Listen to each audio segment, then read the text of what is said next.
I'm Kathryn from the Sewing Studio Fabric Superstore and the Sewing Studio at Lady Lake.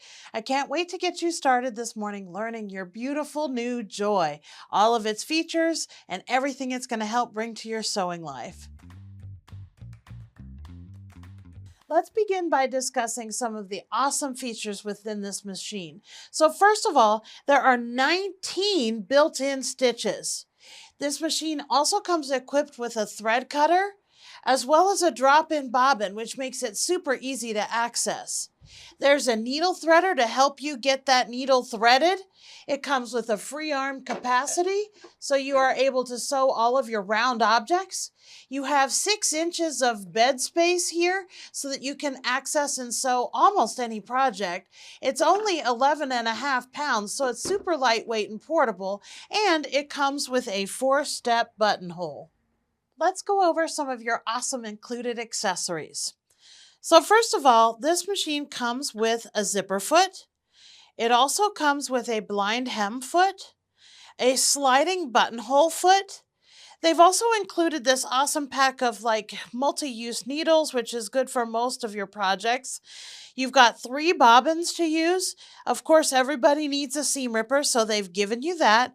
You have a small and a large spool cap, a screwdriver, and this is your spool pin. It comes out of the box like this, and you'll have to install it once you pull your machine out of the box. To attach the spool pin, you're going to take this portion and install it into the machine right here. It's that easy. To install the power cord, you're going to match the flat side and the rounded side to the flat side and the rounded side. Simply insert it right into your machine. Here is where you turn on the power. In the bottom position, it's off, and when you toggle your switch to the top, your machine is now on. I'm going to show you how we install thread onto the machine and wind a bobbin. Usually winding your bobbin is the first place to start. Okay, so we're going to start by placing our thread directly onto the spool pin, and you're going to match your spool cap as closely as you can to your size of thread. So in this circumstance, I'm using the small one. From there, we're going to take our thread over to this area. So it simply starts by going from the bottom to the top, and then it wraps around. So the thread ends up in that little groove right there. At that point, we're going to come around the bottom of the bobbin winder tension disc, and it just goes from about 9 o'clock to 6 o'clock if you're looking at a clock. And then you're going to head over to where your bobbin is. At this point, we need to insert our thread from the inside of the bobbin towards the outside. There's a little hole in your bobbin, and you're just going to put your thread through the top of that hole and then take a hold of it. So now I've got my thread inside my bobbin ready to go. I'm going to come over here and I'm going to go ahead and insert my bobbin down onto the bobbin winder. At that point, we're going to engage the bobbin winder over towards the right-hand side and take a hold of that thread with a good firm grasp. At this point, you're going to go ahead and step on your foot pedal, and it's going to start to wind your bobbin. Once you've got it going just a little bit, you can snip off that excess thread that's protruding out of the top of the bobbin, and then continue to wind your bobbin.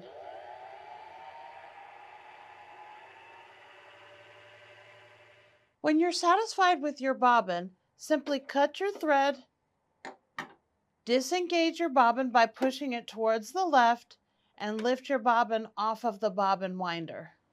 To install the bobbin into the bobbin case, start by pulling this black button to the right.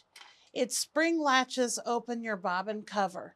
So set that aside for a moment, and let's just take a second to look here at the inner workings of your bobbin case. This is where the thread gets installed. So if this is 12 and this is 6 o'clock, right there is where your thread gets installed. This is where your tension is for your bobbin thread. So let's get this bobbin installed. Start by inserting the bobbin so that it is spinning counterclockwise once you have it installed. Then you're going to swing your thread around towards the left. I like to put my right hand on top of the bobbin so that it stops it from spinning. Okay, So it swings in around at that 6 o'clock spot, and you're just going to pull it nice and tight towards the left. For now, I'm going to leave my bobbin cover off of the machine so that once I have it threaded, I can pull my bobbin thread up. So to thread the machine, start by making sure your thread is on your spool pin. You're going to now go straight over towards the left, and you'll catch underneath this part of the thread guide. Swing your thread around towards the front, and now we're going to follow straight down the channel. So you're going to come straight down the channel there. Right here, there's a number 2 with a U-turn symbol. So we're going to U-turn from the right to the left. As we come up, we're going to come up on the right because here you have your uptake lever. And with your uptake lever, you're going to start on the right and swing around to the left. And that way it's inserted there in the uptake lever. From that point, we're going to come right back down that same channel. At this point, we need to go behind the little thread guide bar here at the top of the needle. So simply go from the back to the front, and it's going to get itself right into that guide. Once we're here, we're just about ready to thread the needle. So start by putting your foot down. That's going to give you a little extra tension on your thread so that you can properly get it into the needle. The BabyLock Joy comes equipped with a fantastic little needle threader. So what you're going to do is you're going to bring that needle threader down. It's this little white lever on the left-hand side of the machine. There's an extra little finger here which kind of acts as a guide for your thread. So you're going to start by just getting the thread across that little finger. Now once you're there, you're going to scoop your thread from low up to high, because what it does is it catches on a little teeny tiny hook that's gone through the eye of the needle. At that point, you have to be like Elsa. You got to let it all go, and it pulls a little tiny loop to the back of the needle. At that point, you just need to grasp a hold of that loop and pull your thread so that you've got your machine threaded. Once you have your needle threaded, you're going to lift your presser foot up, and you're going to run your thread down underneath the middle of your presser foot towards the bottom. Keep a hold of that top thread gently because we're going to pull up the bobbin thread. You're going to grasp the hand wheel on the side and gently turn it towards yourself. That makes the needle go down into the machine. At that point, it starts to grab a little bit of a loop. So now I can gently pull my top thread, and that brings up the bobbin thread. If you've got an extra pair of scissors or a seam ripper, you can smooth that bobbin thread up and out of the bobbin case area. At that point, you're going to reinstall the bobbin cover. The 2 notches insert into the 2 holes on the left-hand side and simply push it back down into place. So in order to install your needle, you're going to need to make sure your needle is in the highest position so you have room to get in there and put that needle in. That happens by taking your hand wheel at the right-hand side of your machine and turning it towards yourself. You only ever want to turn this towards yourself. If you start to spin it away from yourself, which you should never do, you're going to throw off your timing and hurt your machine. So always take a drink of water. Don't dump it on someone else. So turn your hand wheel towards yourself. As you do that, you'll also see over here on the left-hand end of your machine that your uptake lever comes up to receive your thread. So that's how you know your needle is in the highest position. So in order to remove your needle, start by placing a piece of fabric underneath your presser foot. This is going to help prevent your needle from falling straight down into your machine. So I'm going to take my screwdriver that's included, one of the accessories with your machine, and I'm going to spin the screw towards myself. That's going to loosen this area, and at that point you can grab a hold of the needle and gently remove it. Before I install the needle, I just want to point out this area right here. There's this little U-turn kind of like window to the world right here. That's where you can see your needle coming up into the machine so that it gets to its highest position. So be sure and look directly in that area so that you can see that your needle is coming up all the way. So let's install the needle and you'll be able to see that happening. If you take a hold of your needle, you can see that there's a flat side and a rounded side. When we're installing our needle on the BabyLock Joy, you want to make sure that the flat side of the needle is facing the back of the machine. So I'm going to start by taking my needle right under that insertion area and pushing it straight up into the machine. I like to use my fingernail to get it up there, and then you're going to tighten the needle.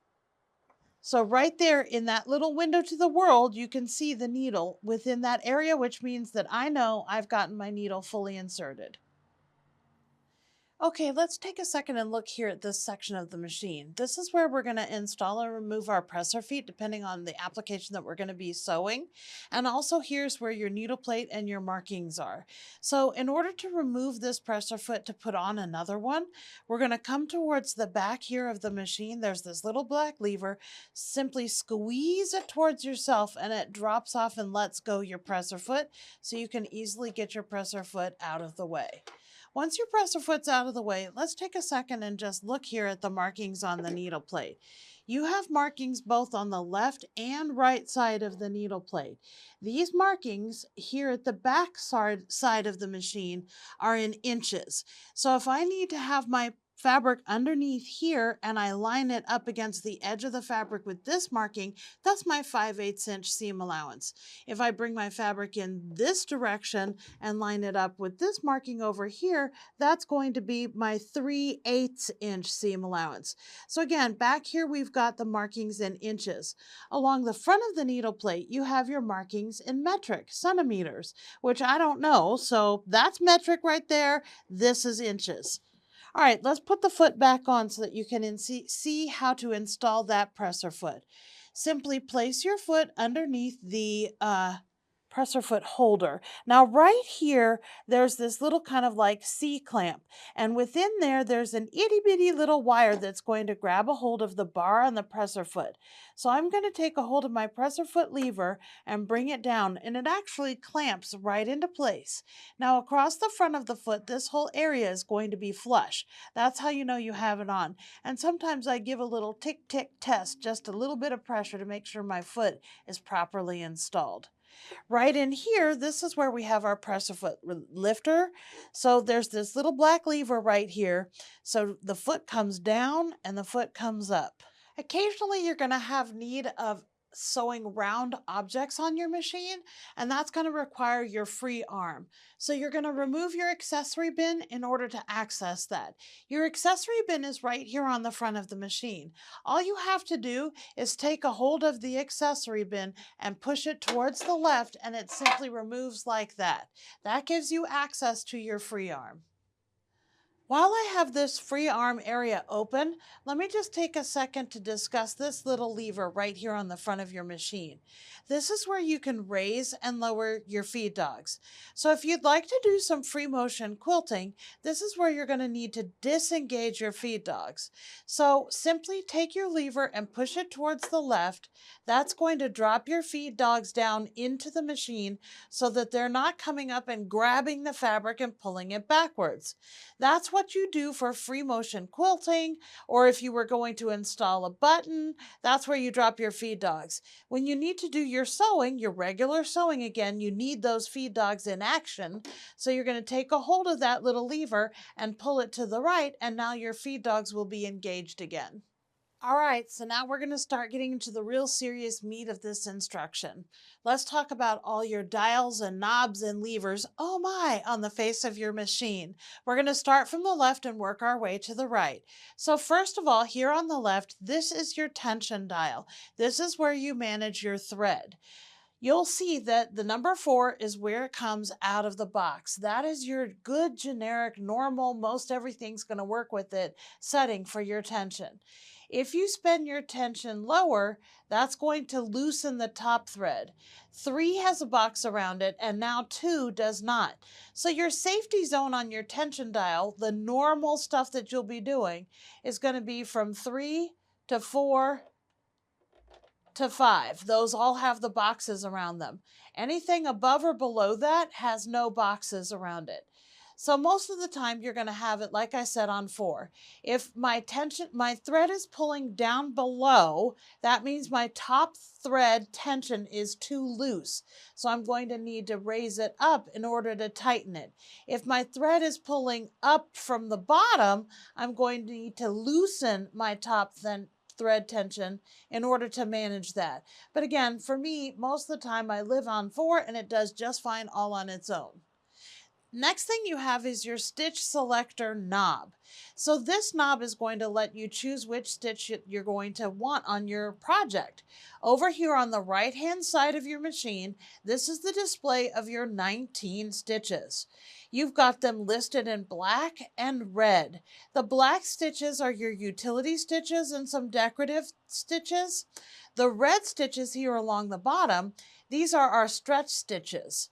So if I want to do this top selection of D, the triple zigzag, or the tricot stitch, which installs elastic, I'm going to take this little line here and line up my D with that little line. If I wanted to come down here to this triple stitch for decorative sewing, down here on the second set of stitches, the stretch stitches, I now need to spin my length knob over here into the second set of stitches, or the stretch stitches. And again, I'm going to line that up with this little black line on the top of the length knob. So I'm going to spin it up until I get into that little zone there of the second set of stitches. Here on the far right, we have our width dial. Our width dial has our width where we can have it from skinny to wide. So 0 is where you have like no width at all. It's like a straight stitch. As you move towards number 5, it gets wider and wider and wider. Down here is an indication of your 4-step buttonhole on the top of your stitches. So your 4-step buttonhole is achieved in 4 steps, and I'm going to go into that in detail when we talk about the buttonhole foot. Needless to say that over here, this is where we have the length of our buttonhole. And over here on the selector, this is where we dial in part 1, part 2, part 3, or back over to the middle to part 4 for our 4-step buttonhole. Down here in the bottom right-hand corner of the machine is your reverse lever. So when you take a hold of the reverse lever and you start to push it down, it feels like it's at a stopping point, but it's not actually in reverse yet. When you push on this lever, you need to push it all the way down to the bottom. That's when it fully engages the reverse function of the machine, and then you'll let go. And that's it for the reverse lever. I'd like to go into a little bit more detail on how to specifically select a stitch and set it up for yourself. I'm going to show you one of my favorite little decorative stitches on this machine. It's the triple zigzag stitch, or it's also called a rickrack stitch. So first of all, that's here on the second set of stitches, the red ones, underneath the letter C. So I'm going to start by spinning my length knob until I get here into the second set of stitches. I'm going to start by making it a little bit longer because I like it when it's longer and more decorative. On the selector knob over here, we need to spin until we get to the letter C. So when I spin this knob, you'll notice that B and C are in exactly the same place. That is managed by the width selector. So if I'm all the way over in 0 on my width selector, that's going to give me stitch B. But for C, I want it to be a nice wide rickrack stitch. So I'm going to come up to about a 4. Let's see what that looks like.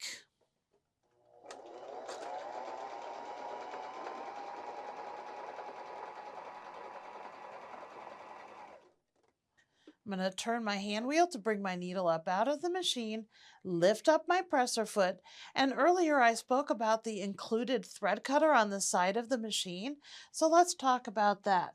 When I take my fabric away, here on the back of the machine, it cuts it just that easily. And here we have our triple zigzag. Let's create a buttonhole. So on the BabyLock Joy, they've got a sliding buttonhole foot, which makes it super easy to accomplish. So we're going to begin by releasing our standard presser foot and getting that off of the machine. Once I've got that off of the machine, I need to install this sliding buttonhole foot. So I like to take a hold of the foot and I like to bring it over with my left hand. You're going to kind of line up that bar with your presser foot holder and just gently bring it down. Sometimes it takes a little bit of a jiggle, but then you can install it by clamping it into place just like you do your other feet. And you'll notice that depending on the size you need for your buttonhole, you've got a sliding scale there. So I'm going to begin by placing my fabric underneath my buttonhole foot so that I can get the back of the buttonhole lined up with the lines here at the back of the buttonhole foot. I'm going to try and have the center of my buttonhole centered down the inside portion of my buttonhole foot. And I'm going to go ahead and put my foot down so that those lines are lined up across the back with the back of my buttonhole. Once I have my fabric in position, I need to select the buttonhole stitch. So I'm going to start by coming over here to my stitch selector knob, and I need to spin it so part one of my buttonhole is there in the selection area. So once I've got it there, I've got one lined up with the little line on the back of the selector knob right there, shows me that, indicating that I'm on part one. So part one forms by starting at the top of the buttonhole and coming down towards the front. So when this starts to sew, it's going to start to sew towards you. So I'm on that. The next thing I need to do is come over and actually select the buttonhole section of my length. Now let's spend 1 second talking about that. If I want a less dense buttonhole, I'm going to be leaning closer to the number 1. So if I have lighter weight fabrics, that might be a more appropriate choice. The denser buttonhole is going to be leaning a little bit heavier towards 0. That's going to be more appropriate for like denim or things that can support the weight of all of that thread. So for general normal sewing, you're going to be right in the middle between those two. So I'm going to take a hold of my length knob and I'm going to spin it so that I'm right in the middle of 0 to 1. So I'm at 0.5. Okay, let's start sewing out this buttonhole. First of all, you're going to want to grab a hold of the thread before you begin, just so that it's got some base to it and it doesn't slip out of that hole, needle hole. So let's start sewing.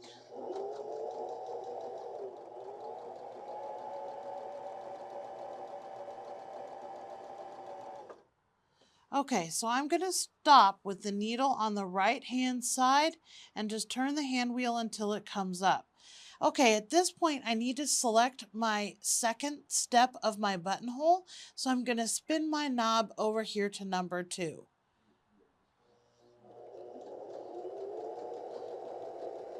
Okay, so that has accomplished the bottom bar tack of my buttonhole. Now I need to spin my selector knob over to number 3.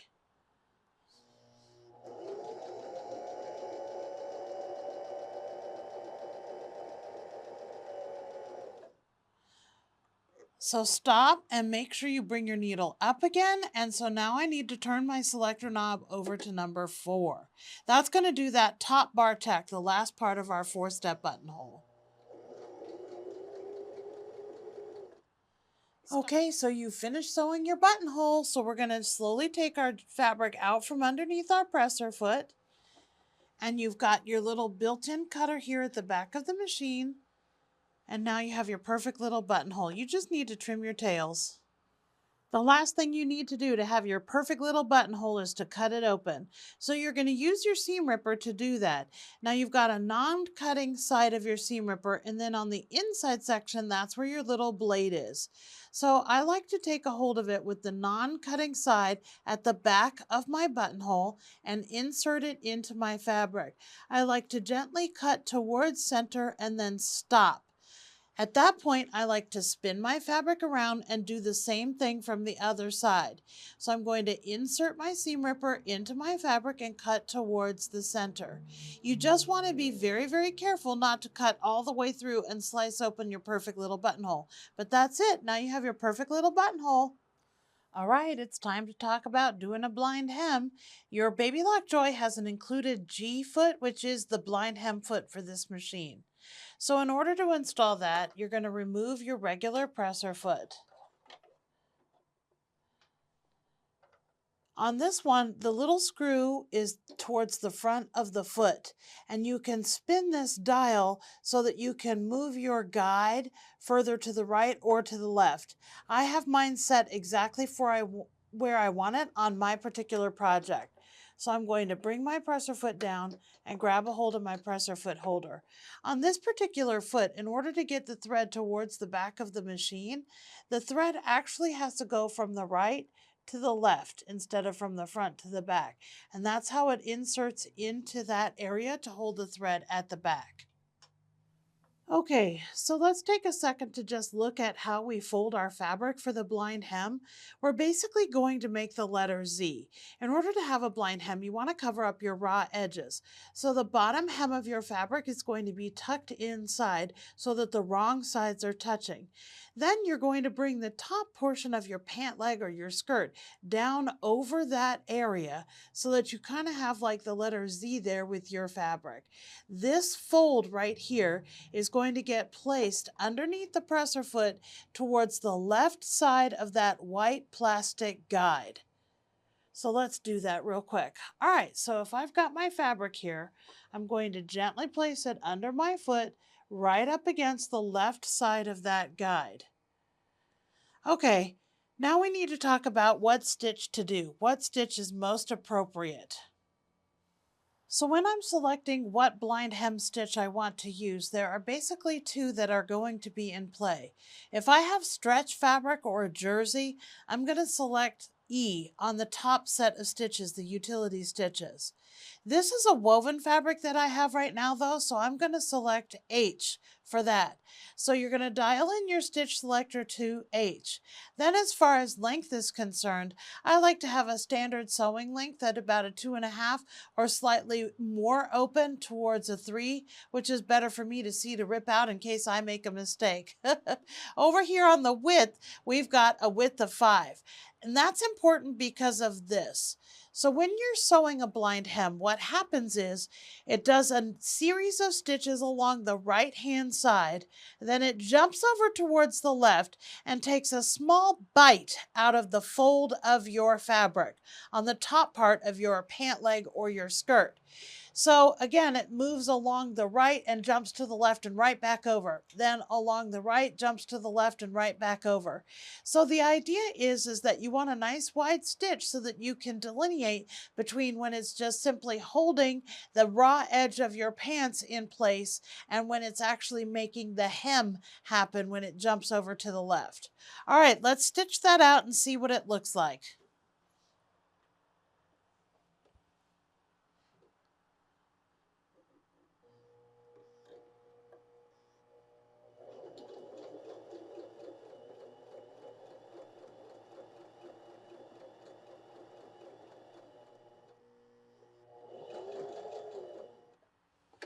Okay, so I'm going to pull my fabric out from underneath the presser foot, use my cutter, and there we can see the beautiful blind hem that this machine has. So the idea is that you're only taking a tiny little nip out of the fold of your fabric. Let's look what it looks like from the right side.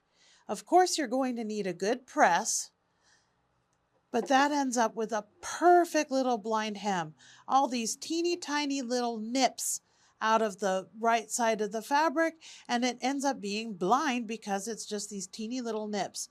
Ideally, you're going to want to match your thread to your fabric so that that hot blue in there is not as visible as it is for our demonstration purposes. All right, so now it's time for zippers. You've got this awesome foot that comes with your BabyLock Joy. It's your zipper foot. It's the E foot. And you'll notice that it's got two sides depending on if you want to clamp it on the left side or the right side, depending on what you're doing and what kind of zipper you're using. I'm going to clamp mine on the right side. However, the real magic of this foot happens when you are looking at the underneath of the foot. So looking at the underside of the foot, you've got this flat section in the middle which contacts the bed of your machine. And then there is space here, little wings on the right and on the left-hand side. Those wings are where the teeth of your zipper are going to line up against and butt right up against that little wing area. In that middle insert hole right there, that's where your needle's going to go. And that allows you to get your fabric right up next to your zipper teeth. Okay, so let's talk about a really quick and easy way to install a zipper. If you sew your right side and left side of your fabric together with just a center seam and press back your fold of your fabric underneath, line that center seam right up with the teeth of your zipper. Then once our zipper is sewn in, all we have to do is rip that out and we have our perfect little installation. So I'm going to start by lining up the teeth of my zipper along the right side of my zipper foot.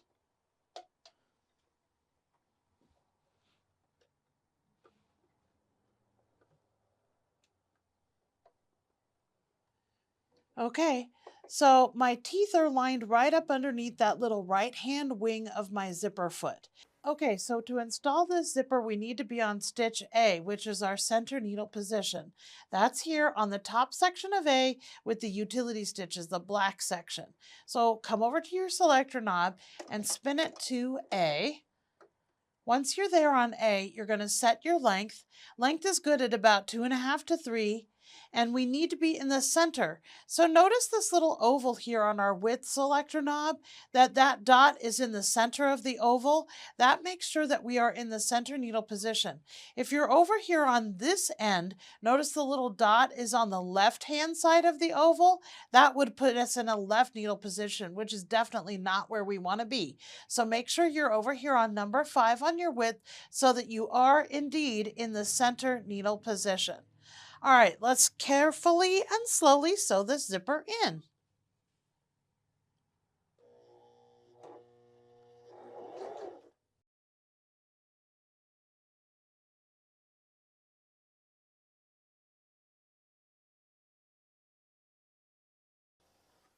I'm going to bring my needle up out of my fabric, and I'm going to turn my fabric around so that I can do the other side of my zipper.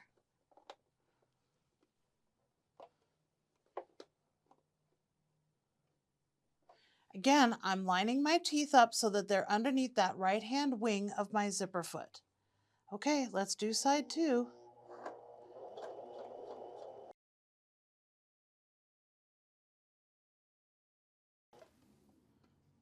Bring your needle up out of your fabric, lift up your presser foot.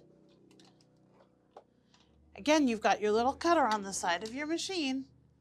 So there you have your zipper. So all you need to do is open the seam and now your zipper will have access to open and close easily. The BabyLock Joy has 19 built-in stitches, and I just want to point out a few of my favorite. So here on the utility section of stitches, the black stitches at the top, we've got A and B. So those are your utility stitches. Center needle position is A and left needle position is B. C is, of course, your zigzag. You can also use that as an overcasting stitch with frayable fabrics or fabrics that are likely to just loosen and fray at the edges. Your D stitch is your triple zigzag or your tricot stitch. That allows you to install elastic. It's a really wonderful stitch. I love that. Remember, as I said before, that E and H are your blind hem stitches.